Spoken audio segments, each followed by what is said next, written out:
नमस्कार। आज हम एक ऐसे योद्धा की बात कर रहे हैं जिनके बारे में बहुत कुछ कहा जाता है। 80 घाव, एक आंख, एक हाथ, एक पैर खोने के बाद भी मैदान में डटे रहे महाराणा संग्राम सिंह। जी, राणा सांगा। हाँ, राणा सांगा। और हाल ही में उनका नाम फिर से चर्चा में आया। हाँ, वो एक बयान आया था किसी सांसद का, उन्होंने कुछ गद्दार जैसा कह दिया था बाबर को बुलाने के मामले में। बिल्कुल। और उसी पर काफी हंगामा भी हुआ। जी।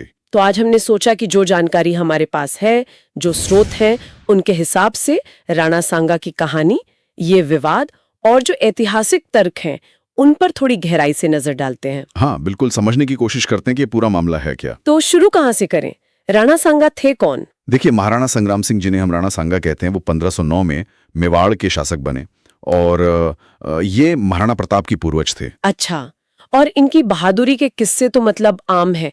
100 से ज्यादा युद्ध लड़े, कहते हैं 99 जीते। हाँ, और वो 80 घावों वाली बात, एक आंख, एक हाथ, एक पैर ना होते हुए भी लड़ना, ये बातें उनकी छवि से जुड़ी हुई हैं। सही। पर ये विवाद कहाँ से शुरू हुआ? वो सांसद वाली बात। हाँ, समाजवादी पार्टी के सांसद हैं रामजीलाल सुमन। उन्होंने कहा कि सांगा ने बाबर को बुलाया और वो गद्दार थे। फिर जाहिर है करणी सेना और बाकियों ने विरोध किया, माफी की मांग की। इस पूरे मामले में खानवा का युद्ध 1527 वाला वो बहुत अहम हो जाता है। बिल्कुल। सांगा बनाम बाबर। और कहते हैं सांगा की सेना तो बहुत विशाल थी। 80,000 घुड़सवार, 500 हाथी, कुल करीब 2 लाख सैनिक। जी हाँ, आंकड़े तो यही बताते हैं। बाबर की सेना तो उसके सामने बहुत छोटी थी। पर हार कैसे हुई? यहीं पर कहानी थोड़ी पलटती है। जानकारी ये कहती है कि बाबर के पास वो चीज थी जो उस वक्त नई थी, तोपें और बारूद। अच्छा, टेक्नोलॉजी। हाँ, तकनीक का पलड़ा भारी पड़ा, पर सिर्फ यही वजह नहीं थी। और क्या था? एक और बात सामने आती है, विश्वासघात। धोखा। हाँ, स्रोतों में जिक्र है कि सांगा का एक सेनापति था, शिलहादी। वो ऐन मौके पर बाबर से जा मिला और उसने सांगा की पूरी रणनीति बाबर को बता दी। अरे, ये तो बहुत बड़ा फैक्टर हो गया फिर। बिल्कुल। लेकिन एक और बात, सांगा युद्ध में हारे जरूर, पर कहते हैं वो मैदान में मरे नहीं थे। हाँ, ये भी मैंने पढ़ा। उनकी मौत तो बाद में हुई। जी, और वो भी दुखद तरीके से।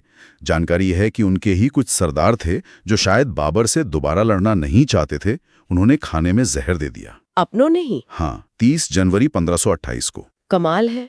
युद्ध के मैदान में नहीं, बल्कि ऐसे। खैर, अब आते हैं उस बड़े सवाल पर जो इस पूरे विवाद की जड़ है।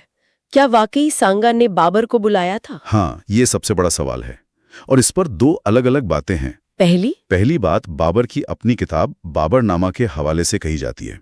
बाबर ने लिखा है कि सांगा ने उसे न्योता दिया था, मदद का वादा किया था दिल्ली के खिलाफ, लेकिन बाद में मुकर गए। अच्छा, लेकिन दूसरा पक्ष भी तो है। इतिहासकार क्या कहते हैं? बिल्कुल। कई इतिहासकार, जैसे स्रोत में रीमा हुजा का जिक्र है, वो इस पर सवाल उठाते हैं। क्यों? उनका तर्क है कि भाई मेवाड़ के अपने रिकॉर्ड्स में ऐसे किसी न्योते का कोई जिक्र ही नहीं है, और दूसरी बात, सांगा उस वक्त खुद इतने ताकतवर थे, उन्हें दिल्ली जीतने के लिए बाबर की मदद की क्या जरूरत थी? ये बात तो सोचने वाली है। और एक और चीज, अगर बाबर और सांगा में कोई समझौता था या सांगा ने बुलाया था, तो फिर बाबर खुद अपनी किताब में सांगा को हिंदुस्तान का सबसे बड़ा शासक और अपने लिए सबसे बड़ा खतरा क्यों बता रहा है? हाँ, ये तो विरोधाभास है। बिल्कुल।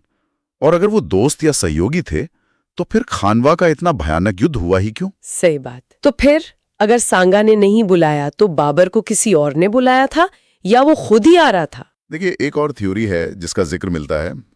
ज्यादातर इतिहासकार ये मानते हैं कि पंजाब का गवर्नर था दौलत खान लोधी और दिल्ली सुल्तान इब्राहिम लोधी का चाचा था आलम खान। इन लोगों ने 1523 के आसपास बाबर को बुलाया था इब्राहिम लोधी को हटाने के लिए। अच्छा, तो न्योता कहीं और से आया था? संभवतः।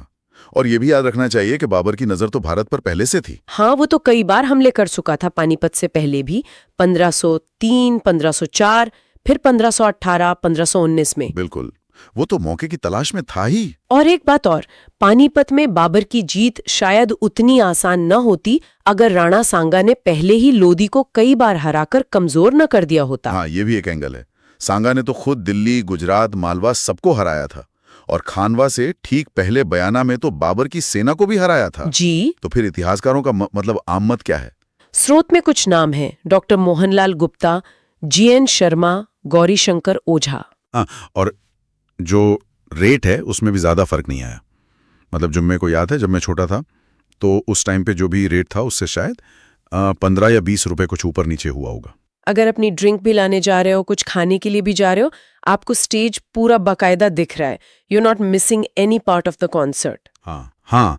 इन बड़े इतिहासकारों की लाए, जैसा कि स्रोतों में बताया गया है, वो कमोबेश यही है कि बाबर अपनी योजना से आया था।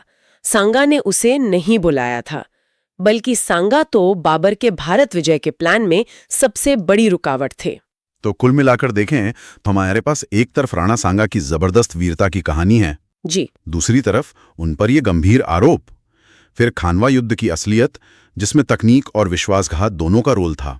हाँ, और आखिर में ये सवाल कि बाबर को बुलाया किसने, जिस पर इतिहासकारों में एक राय नहीं है, लेकिन ज्यादातर सांगा को निर्दोष मानते हैं। बिल्कुल।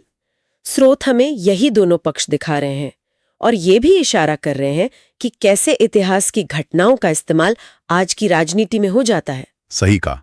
अंत में तो यही है कि हमें खुद तथ्यों को देखना और समझना पड़ता है। जी, और शायद यहीं पर हम आज की बातचीत रोक सकते हैं एक सवाल के साथ कि कैसे ऐतिहासिक किरदारों और कहानियों को आज की बहसों में इस्तेमाल किया जाता है। हाँ, ये बहुत जरूरी सवाल है। राणा सांगा पर जो अलग अलग नजरिए हैं उनको समझना शायद हमें ये देखने में मदद करे कि इतिहास का आज कैसे इस्तेमाल हो रहा है।